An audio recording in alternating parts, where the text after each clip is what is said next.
Tutto iniziò con un verso spaventoso e spaventato nella notte, come un grido, già come il grido di un figlio.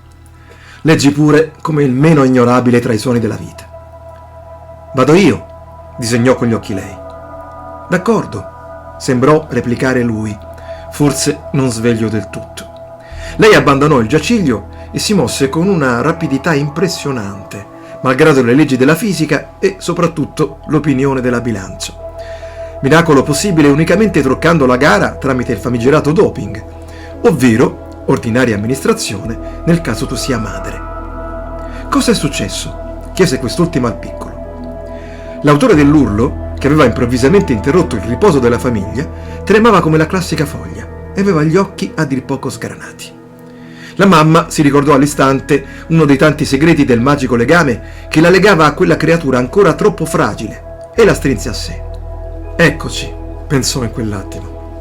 Siamo solo questo e sarà per sempre così. I gesti, non le parole, sono i nostri discorsi e nel silenzio raccontiamo un'infinità di storie che hanno senso solo per noi. Non di meno, il racconto invisibile va tradotto ogni tanto, altrimenti è come se non fosse accaduto. Ho paura, disse quindi il cucciolo terrorizzato. Di cosa? Di loro. Hai fatto un brutto sogno? Sì. Raccontami. Perché? Ma perché le parole servono a questo, a farci capire le reali dimensioni delle cose. Ero solo in un bosco. Vai avanti. Ero solo in un bosco e vi chiamavo. Non sapevo dove foste. E poi cosa è successo? Poi ho sentito i passi. I passi di chi? Di loro, te l'ho detto. Ho sentito i passi pesanti, le voci, i rumori strani. Gli alberi tremavano con me, così come i cespugli tutti intorno. E in quel momento qualcosa è sbucato fuori. Cosa? Una mano. Solo una mano. No, dopo una mano anche l'altra si è aggiunta. E poi le braccia, le gambe. E lui è apparso, con la sua faccia liscia, gli occhi piccoli, la bocca minuscola e i denti solo in apparenza poco affilati. Quindi mi ha guardato con quella sua espressione da matto.